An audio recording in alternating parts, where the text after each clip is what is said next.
अस्सलाम वालेकुम।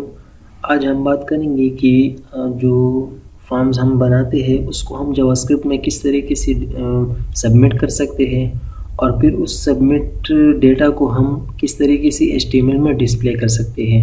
ये एक प्रैक्टिकल एग्जांपल है। हमने अभी तक जो भी जितनी भी चीज़ें पढ़ी है उसको हम यूज़ करके इसको सबमिट भी करेंगे और उससे वैल्यू भी कैच करेंगे।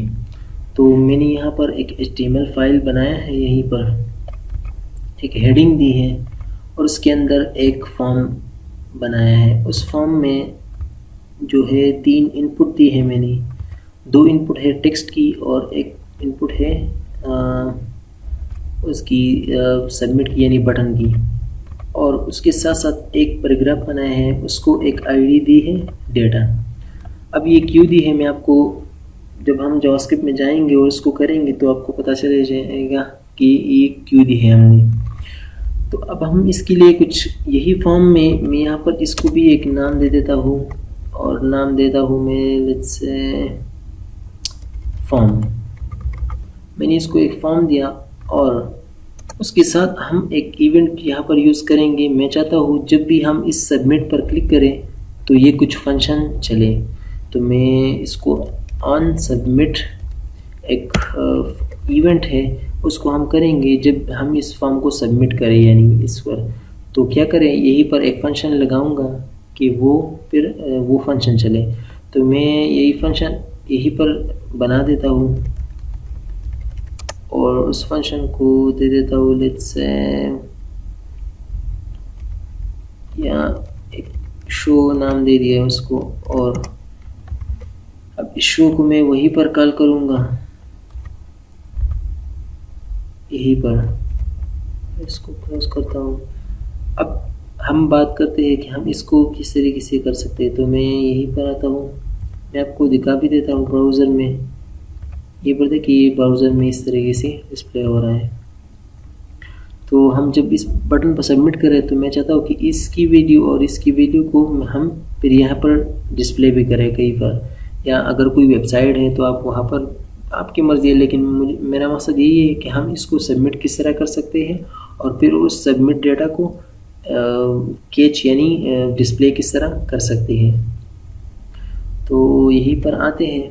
अब मैं यहीं पर एक वेरिएबल बनाता हूँ और उस वेरिएबल को नाम दे देता हूँ माई फॉर्म। इससे मैंने एक नाम दे दिया वैसे ही। अब मैं यहीं पर एक डॉक्यूमेंट डॉट और यही जो फॉर्म है इसको मैं कैच करूँगा। ये जो फॉर्म नेम मैंने दी है ये पर, इसको मैं कॉपी कर लेता हूँ यहाँ से और पेस्ट कर लेता हूँ, फिर इसको क्लोज कर लेता हूँ। अब मैंने क्या किया कि मैंने उस फॉर्म को कैच कर लिया यहीं पर इस वेरिएबल में। और इसके अंदर मैं क्या करूँगा, मैं एक और वेरिएबल बनाऊँगा यानी लेट्स से v1 के नाम से यानी वैल्यू की 1। और मैं यहीं पर दूंगा माई फॉर्म यानी ये डॉट इसका नाम, ये जो पहला वाला नाम है इसको तो v1 है तो मैं इसको v1 फिर डॉट और उसकी जो वैल्यू आएगी यानी हम यही इस फील्ड में यानी पहले वाली फील्ड में जो भी हम एंटर करेंगे यानी वही उसकी वैल्यू होती है। तो यानी उसकी वैल्यू। और इस तरीके से मैं दूसरा भी कर लेता हूँ। तो इसे कॉपी कर लेता हूँ यहीं से और ये v2 होगा। ये मैंने वैसे ही बनाई है, आप इसको कोई भी नाम दे सकते हैं इस वेरिएबल को।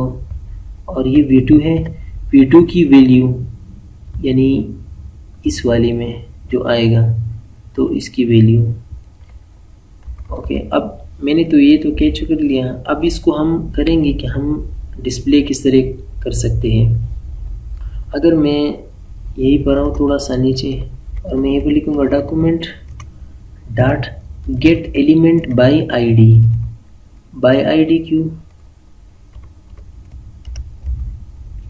क्योंकि मैं यहीं पर आपको समझा देता हूँ। मैं चाहता हूँ कि मैं इस यहाँ पर जो एक आईडी है, सॉरी यहीं पर अगर मैं इसको यहीं पर डिस्प्ले करना चाहता हूँ तो मैं यहाँ पर मैंने एक आईडी दी है, उसका नाम है डेटा।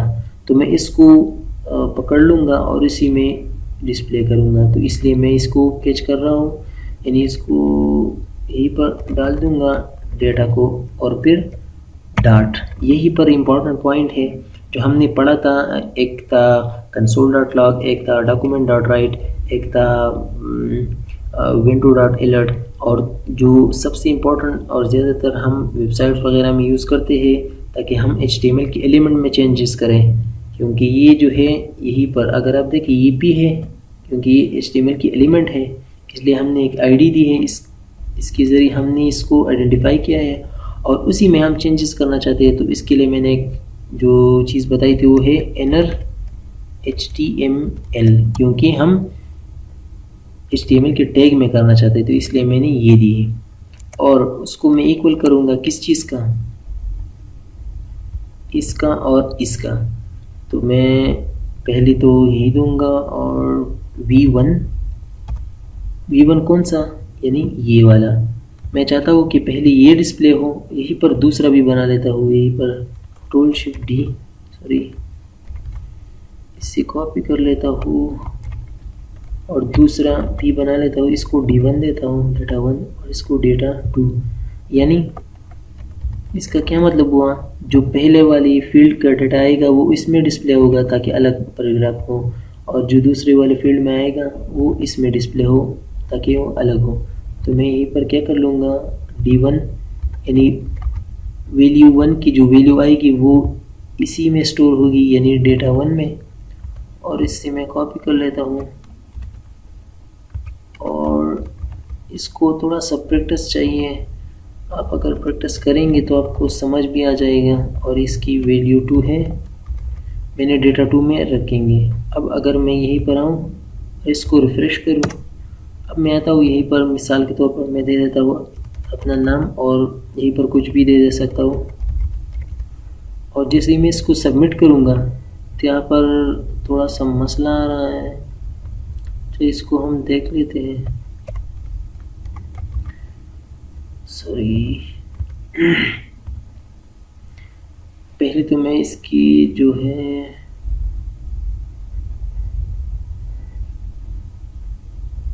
यहीं पर हम चेक कर लेते हैं कि क्या मसला है। अच्छा, यहीं पर एक चीज़ हम देंगे, यहीं पर जो हमें रिटर्न करेगा फॉल्स। ये क्यों, क्योंकि हमारा डेटा जो है वो डिस्प्ले हो रहा है लेकिन बहुत तेज़ी से जा रहा है, तो इसलिए हम यही करते हैं, इसको भी टेस्ट कर लेते हैं कि क्या करते हैं। और मैं यहीं पर दे देता हूँ, और इसको हम डिस्प्ले कर देते हैं। तो सॉरी, यहाँ पर देखिए ये नीचे इसकी डेटा आ रही है, तो इसका मतलब है कि हमने फॉर्म को सक्सेसफुली सबमिट किया है। तो ये इसकी डेटा थी। अब इस तरह पासवर्ड और ये भी कर सकते हैं। अब मैं चाहता हूँ कि ये पर हम पासवर्ड और ये करें। अगर मैं इस फील्ड को पासवर्ड बनाऊँ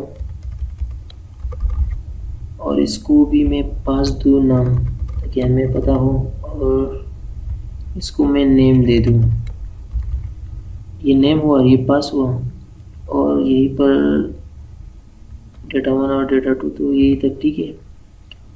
और मैं इसको इससे n दूंगा और इसको p दूंगा ताकि हमें भी समझ आ जाए। और यहीं पर मैं क्या करूँगा, नेम, यानी वही नेम जो मैंने नेम को नेम दिया था, और दूसरा जो फील्ड था वो उसके नेम को मैंने पासवर्ड तो नहीं दिया था, सॉरी दिया है, और पास है वो। और अब जब मैं n और p को डिस्प्ले करूँगा तो यहीं पर n होगा और यहीं पर p होगा। तो मैं जैसे इसको रिफ़्रेश करता हूँ और यहीं पर आता हूँ, मैं लेट्स से यूज़र नेम दे देता हूँ इनाम, और पासवर्ड कुछ भी आप डाल सकते हैं। और मैं जैसे सबमिट करूँगा तो यहाँ पर देखिए ये नेम है और ये पासवर्ड आ रहा है। मैं चाहता हूँ कि यहाँ पर कुछ टेक्स्ट भी उसके साथ है कि ये पासवर्ड है और ये ईमेल है या कुछ जो भी है। तो मैं यहाँ पर आता हूँ और उसके साथ यहीं पर डबल कोट्स के अंदर यहीं पर लिख दूँगा नेम इज़, और यहीं पर पासवर्ड के साथ ही देता हूँ पासवर्ड इज वैसे ही आप लिख सकते हैं और मैं इसको रिफ्रेश कर लेता हूँ। अब हम जो भी करेंगे नाम जो भी है, और जैसे मैं इसको सबमिट करता हूँ, यहाँ पर ख्याल में यही पर मसला है।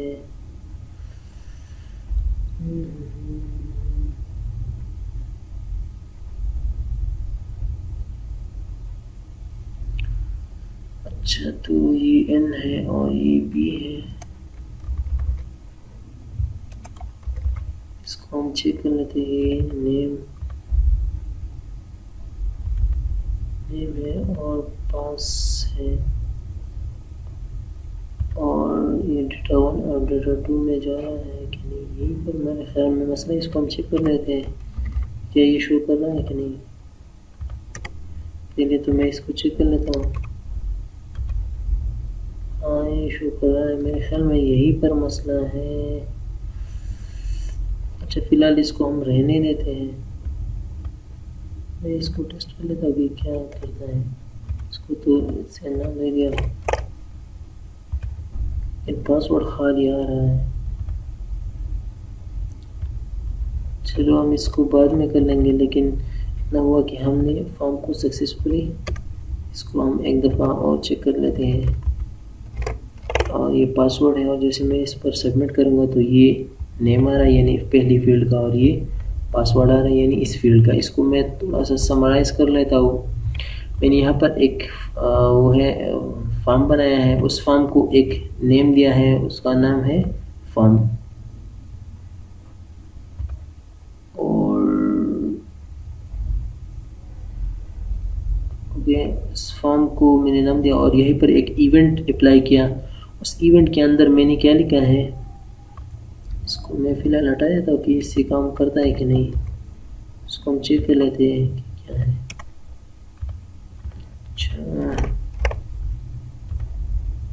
अच्छा, ये फिर यही मसला करता है, तो इसको इसलिए हमने यहीं पर रहने दिया।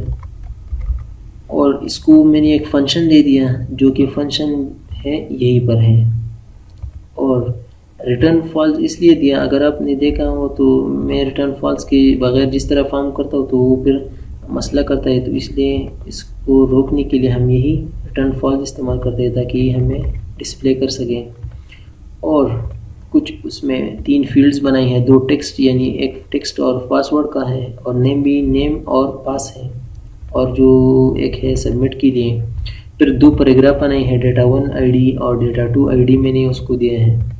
मैंने यहाँ पर फंक्शन जो बनाया था शो वाला, उसमें एक वेरिएबल बनाया है माई फॉर्म के नाम से, और यहाँ पर लिखा डॉक्यूमेंट डॉट फॉर्म। क्यों डॉक्यूमेंट डॉट फॉर्म? क्योंकि हमने यही चाहिए था ताकि हमें ये फॉर्म मिल सके, तो मैंने उसको कैच कर लिया यहीं पर और उस वेरिएबल में स्टोर किया। फिर मैंने एक नया वेरिएबल बनाया n के नाम से, और उस my form dot n name यानी नेम जो ये है ये नेम है, और जो ये पास है सेम टू सेम है, ये यही पास है। तो इसको मैंने यहीं पर वेरिएबल में स्टोर किया, और फिर मैंने पहले वाले को document dot gate element by ID data 1 में, डेटा 1 क्या है यहीं पे p वाला यहीं पर स्टोर किया, और डेटा 2 जो है यहीं पर है, और ये डेटा 2 वाला है। डेटा 1 में मैंने n को स्टोर किया, n क्या है, n जो इसमें वैल्यू आ रही है यानी नेम वाली, और जो p है इसको मैंने डेटा 2 में स्टोर किया, डिस्प्ले किया, और ये जो यहीं पर पास में आ रही है। तो ये था कुछ सबमिट और डिस्प्ले फॉर्म के बारे में। आगे हम देखेंगे कि हम इसकी वैलिडेशन किस तरह कर सकते हैं, और अगर आपको नहीं पता कि वैलिडेशन क्या होता है तो हम उसके बारे में भी बात करेंगे कि वैलिडेशन क्या होती है।